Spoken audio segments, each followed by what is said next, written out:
J'en ai exécuté 24. Est-ce que, comme le capitaine que nous avons entendu tout à l'heure, vous avez des remords? Non. Pourquoi? Parce que je n'ai procédé de tels actes que dans le cas d'individus qui étaient reconnus comme ayant participé à des actes de terrorisme. Bienvenue sur le décodeur de l'histoire, la chaîne qui plonge au cœur des conflits et de l'histoire du monde. Derrière chaque conflit, chaque bataille et chaque tournant de l'histoire, il y a des événements complexes et des enjeux souvent méconnus. Ici, chaque vidéo est le fruit de longues heures de recherche pour vous offrir un récit précis et captivant. Si vous appréciez ce travail, abonnez-vous, likez cette vidéo et partagez à d'autres personnes pour agrandir la communauté. Maintenant, plongeons ensemble dans l'histoire du jour. L'histoire des conflits en Algérie, des royaumes numides aux accords d'Évian.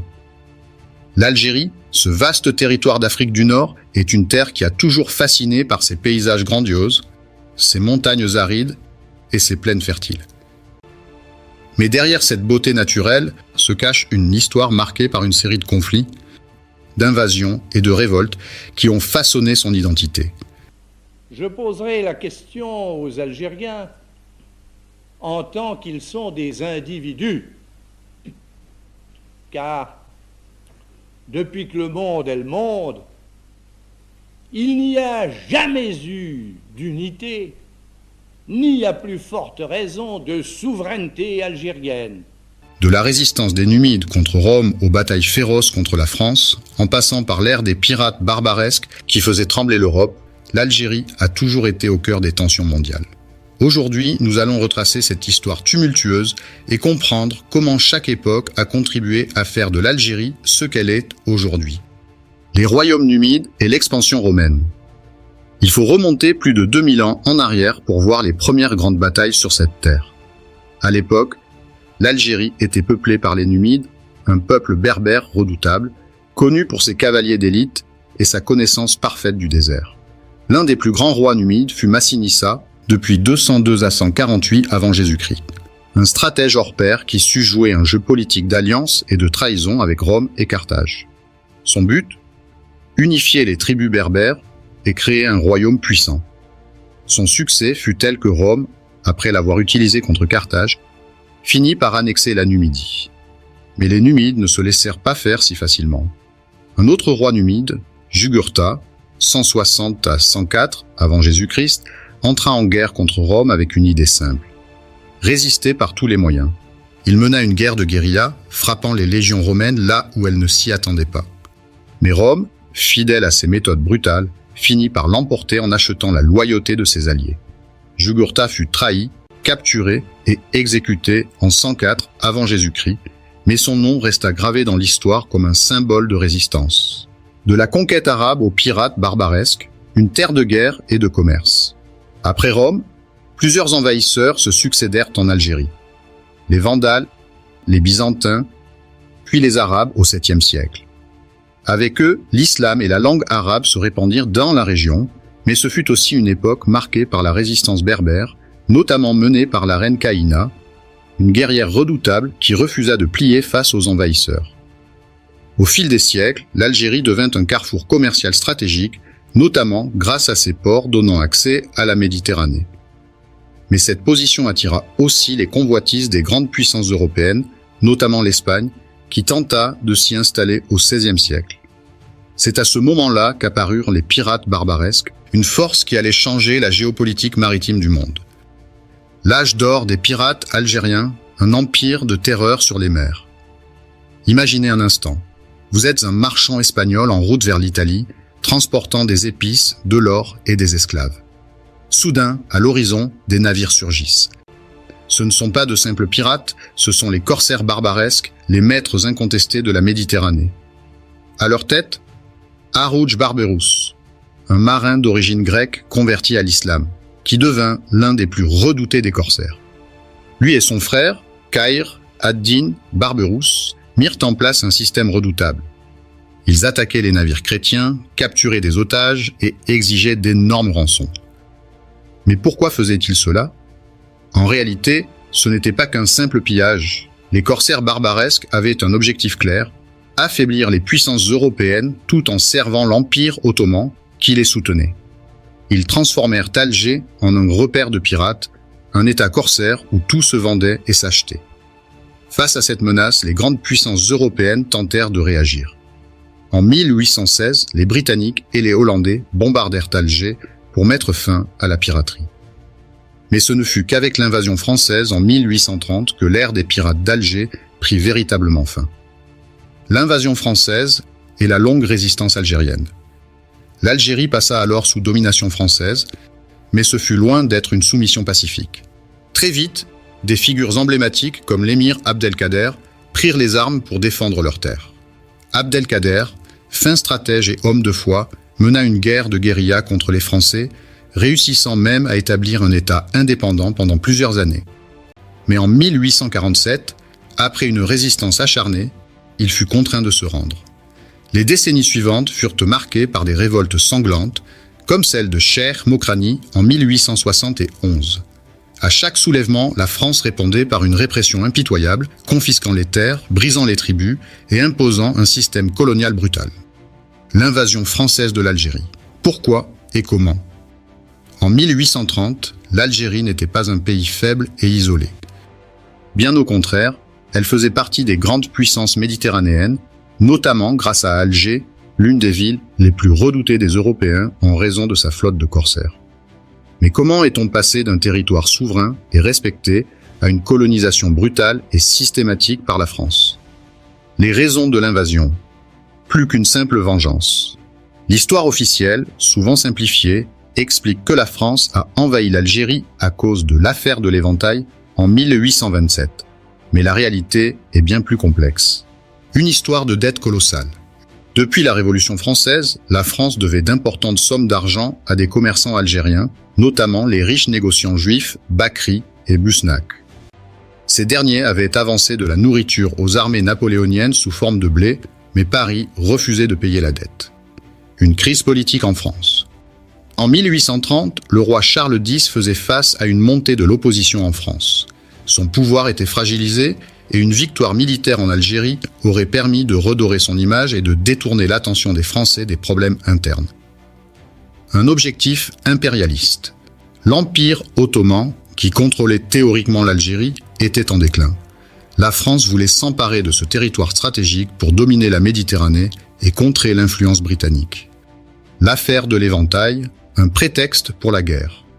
En 1827, le Dey d'Alger, Hussein, un dirigeant influent mais sous pression, convoqua le consul français Pierre de Val pour exiger le remboursement de la dette. Exaspéré par les réponses évasives du diplomate, le Dey perdit patience et lui donna un coup d'éventail. Ce simple geste fut immédiatement exploité par Paris comme une offense à l'honneur de la France. 3 ans plus tard, en 1830, Charles X utilisera cet incident comme prétexte officiel pour lancer une expédition militaire contre Alger. Comment la France a envahi l'Algérie, stratégie et conquête militaire. Le plan de l'invasion française reposait sur plusieurs stratégies clés. 1. Le blocus d'Alger, 1827-1830. Avant de lancer l'attaque, la France imposa un blocus naval à Alger pendant 3 ans pour affaiblir la ville et paralyser son économie. 2. Le débarquement à Sidi Ferrouch, juin 1830.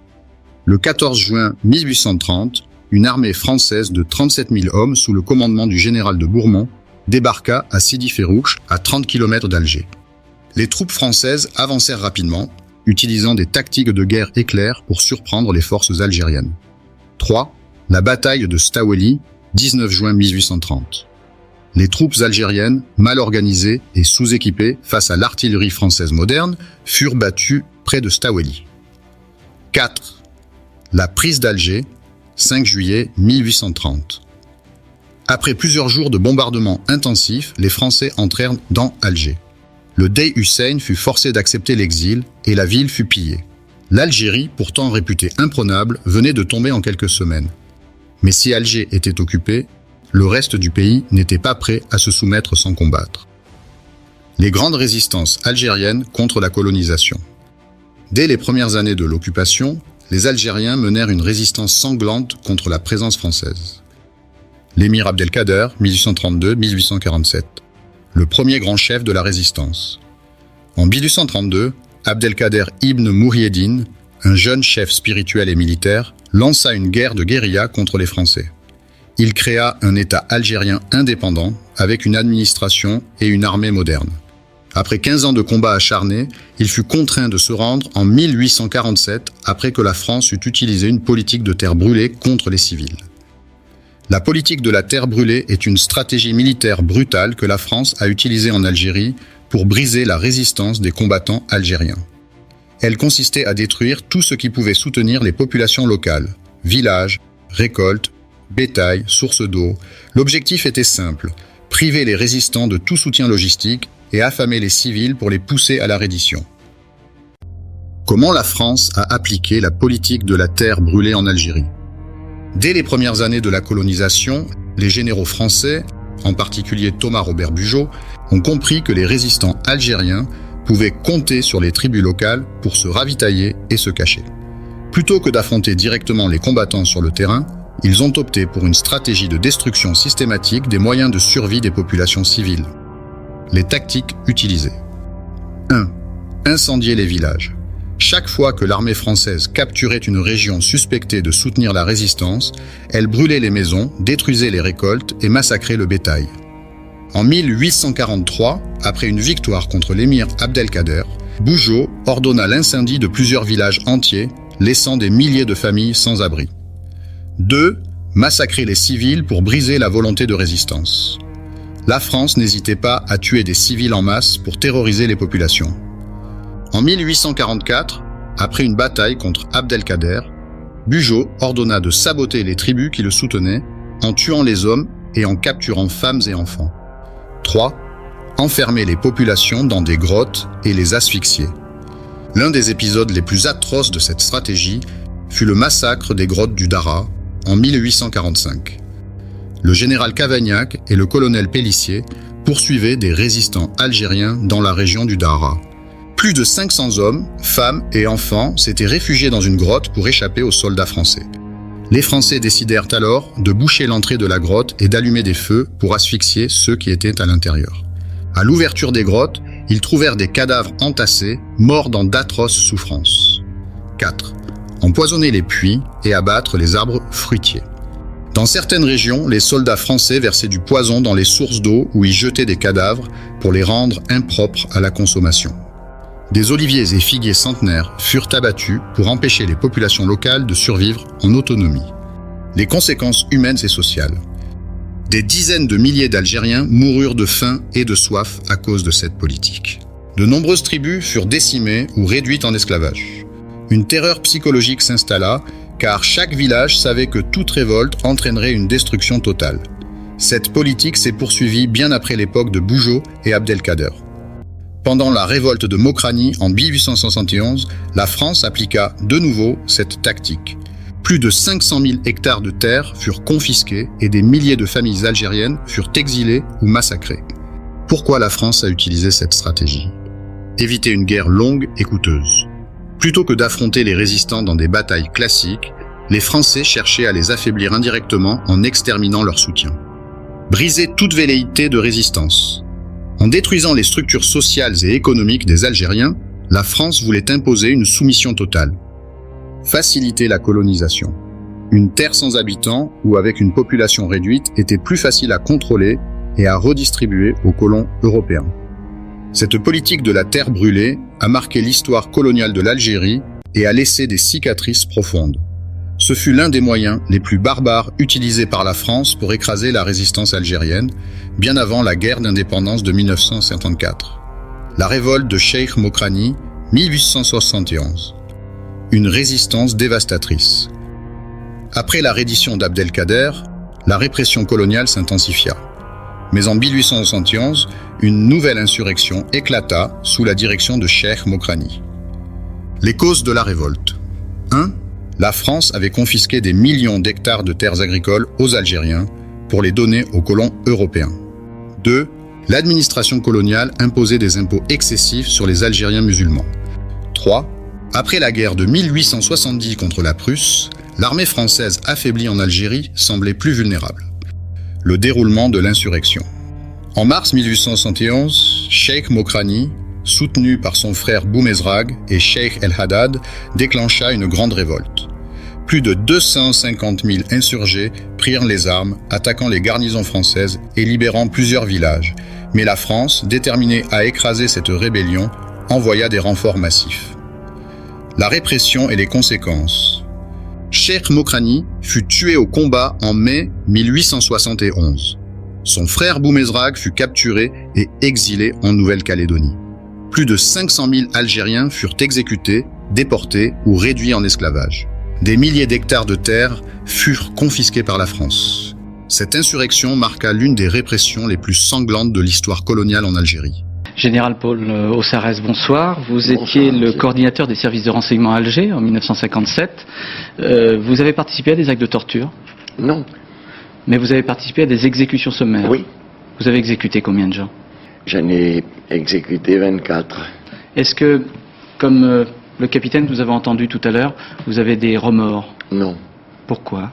Parce que je n'ai procédé à de tels actes que dans le cas d'individus qui étaient reconnus comme ayant participé à des actes de terrorisme. Mais pour autant, est-ce l'honneur d'une armée que d'exécuter, que de torturer? Non, non. Alors vous devriez en avoir des regrets, vous devriez vous dire c'est pas comme ça qu'on mène la guerre? Il y avait dans la bataille d'Alger il y a eu un nombre très considérable d'actes de terrorisme et d'actes qui amenaient la mort d'innocents, de femmes et d'enfants, plus que de militaires. Et lorsque nous avions capturé certains auteurs de ces actes, eh bien nous tentions de reconstituer la filière qui leur avait l'organisation qui leur avait permis d'avoir la possibilité d'accomplir ces actes. Vous comprenez donc d'une certaine manière qu'on puisse torturer en Bosnie, en Afrique, en Argentine? Mais non, ce qui se passe en Afrique, en Bosnie et en Argentine ne me concerne pas. Ce qui m'a concerné était la bataille d'Alger. Et je me suis trouvé dans des conditions qui ne sont pas celles d'Argentine, de Bosnie et d'ailleurs. Mais vous n'avez aucun regret? Je n'ai aucun regret. Même si la bataille est remportée militairement par la France, elle choque l'opinion publique et affaiblit l'image de la France sur la scène internationale. 3. Le tournant de la guerre et l'implication internationale 1958 à 1960. En 1958, la guerre s'internationalise davantage. Le FLN bénéficie du soutien de plusieurs pays africains et arabes, notamment l'Égypte de Nasser, la Tunisie et le Maroc, qui offrent une base arrière aux combattants algériens. L'ONU commence à s'intéresser au conflit et de nombreuses voix s'élèvent contre les exactions françaises. Sur le terrain, l'armée française engage plus de 400 000 soldats, utilisant des moyens militaires puissants pour briser l'ALN. Mais malgré leur supériorité technologique, ils ne parviennent pas à étouffer la volonté du peuple algérien. En 1959, le général Charles de Gaulle, revenu au pouvoir, commence à réaliser que la guerre ne peut être gagnée militairement. Il amorce alors un virage politique en évoquant, pour la première fois, le droit des Algériens à l'autodétermination.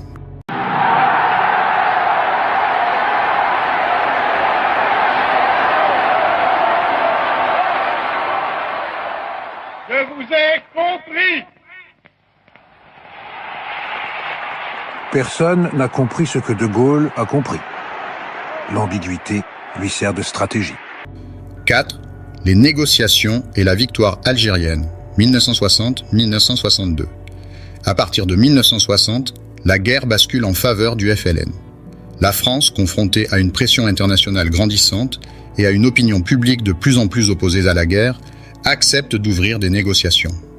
Décembre 1960, de grandes manifestations pro-indépendance éclatent en Algérie, montrant que le peuple soutient massivement le FLN. Janvier 1961.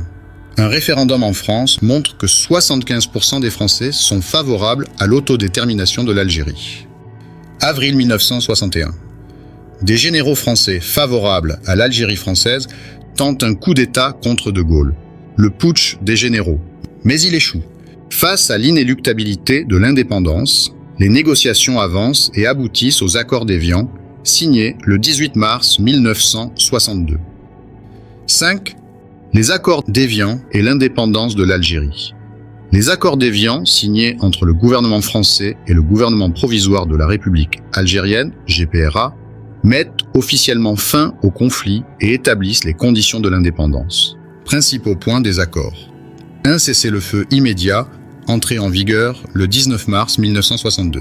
Dès la signature des accords, un cessez-le-feu général est proclamé en Algérie, effectif le 19 mars 1962. Cela signifie l'arrêt immédiat des combats entre l'armée française et la LN, Armée de Libération Nationale, la fin des opérations militaires et des bombardements, le début du désarmement progressif des troupes françaises présentes sur le territoire. Cependant, malgré cet accord, des violences continuent. L'OAS, organisation de l'armée secrète, un groupe terroriste pro-Algérie française, rejette les accords et déclenche une campagne d'attentats sanglants en Algérie et en France. De mars à juillet 1962, l'OAS mène des assassinats ciblés, notamment contre des responsables algériens et des massacres de civils, comme le massacre de Haut-Rhin en juillet 1962. L'ALN, de son côté, reprend la lutte contre les partisans de l'Algérie française. Malgré ces violences, le cessez-le-feu marque une victoire diplomatique pour le FLN et amorce une transition vers l'indépendance. Reconnaissance de l'indépendance de l'Algérie par référendum. Les accords prévoient l'organisation d'un référendum d'autodétermination en Algérie. L'objectif est de donner officiellement la parole au peuple algérien pour décider de son avenir. Déroulement du référendum. 1er juillet 1962. Plus de 6 millions d'Algériens votent et le résultat est sans appel. 99,72% des voix en faveur de l'indépendance. Suite à ce vote, le 3 juillet 1962, la France reconnaît officiellement l'indépendance de l'Algérie. Le 5 juillet 1962, date hautement symbolique, elle correspond à l'anniversaire du début de la colonisation en 1830, l'Algérie proclame son indépendance. Ce référendum légitime ainsi l'aboutissement de 8 ans de lutte armée et consacre la naissance de la République algérienne démocratique et populaire, RADP. Les garanties pour les Européens d'Algérie, pieds noirs. Une des grandes questions des négociations concernait le sort des pieds noirs, ces Européens vivant en Algérie depuis plusieurs générations. Les accords d'Évian prévoient donc un délai de 3 ans durant lequel les pieds noirs gardent les mêmes droits que les Algériens et peuvent choisir, soit de rester en Algérie et d'obtenir la nationalité algérienne, soit de conserver la nationalité française, mais avec un statut spécial, le respect de leurs biens et de leur sécurité. L'accord garantit qu'aucune mesure de discrimination ne sera prise à leur encontre. Ils pourront continuer à travailler et posséder des biens sans expropriation immédiate. Mais la réalité fut différente. Dès l'indépendance, une vague de violence pousse la majorité des pieds noirs à fuir précipitamment vers la France. Entre juillet et septembre 1962, près de 800 000 pieds noirs quittent l'Algérie dans un exode massif. Beaucoup abandonnent leurs biens et leurs terres qui seront ensuite nationalisés par l'État algérien.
Maintien des intérêts français en Algérie. Même après l'indépendance, la France cherche à préserver certains intérêts stratégiques en Algérie. Les accords prévoient donc un accès aux ressources naturelles algériennes. L'Algérie regorge de pétrole et de gaz, particulièrement dans le Sahara.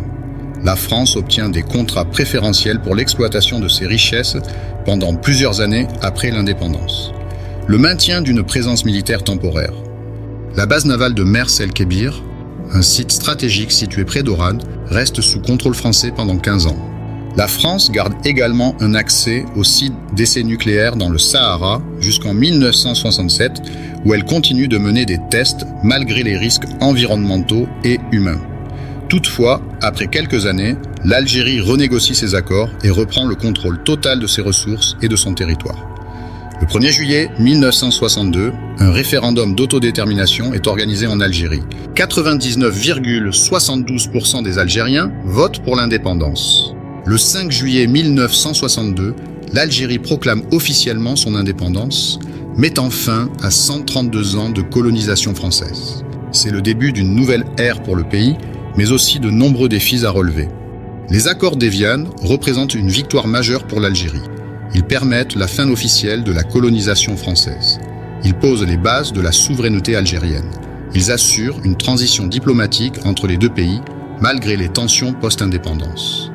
Cependant, la période qui suit est marquée par des défis immenses, la reconstruction d'un pays ravagé par plus de 7 ans de guerre, la mise en place d'un nouvel État algérien sous la direction du FLN. Malgré ces difficultés, l'Algérie est désormais libre et indépendante, mettant fin à 132 ans de colonisation française. Conclusion. Une histoire de résistance et de fierté. L'histoire de l'Algérie est celle d'un peuple indomptable qui, à travers les siècles, n'a jamais plié face à l'oppression. De Jugurtha, défiant l'Empire romain avec ruse et courage, aux corsaires d'Alger qui ont tenu tête aux puissances européennes en Méditerranée, en passant par l'émir Abdelkader, stratège et visionnaire, qui a résisté à l'invasion française, et enfin le FLN, qui a arraché l'indépendance au prix d'innombrables sacrifices. Chaque génération a écrit sa propre page de lutte et d'honneur. Mais l'histoire de l'Algérie ne s'arrête pas là. Son passé tumultueux continue d'influencer son présent, notamment dans ses relations avec ses voisins et le monde. Dans de futurs épisodes, nous reviendrons sur des événements clés comme le conflit entre l'Algérie et le Maroc, la période socialiste post-indépendance, ou encore son rôle dans les grandes dynamiques géopolitiques contemporaines. Et au-delà de l'Algérie, nous explorerons aussi d'autres grandes épopées qui ont marqué l'histoire. L'Empire ottoman, le Royaume du Maroc, l'Empire romain et bien d'autres. Si ces récits vous passionnent, alors abonnez-vous et activez la cloche pour ne rien rater. L'histoire ne fait que commencer.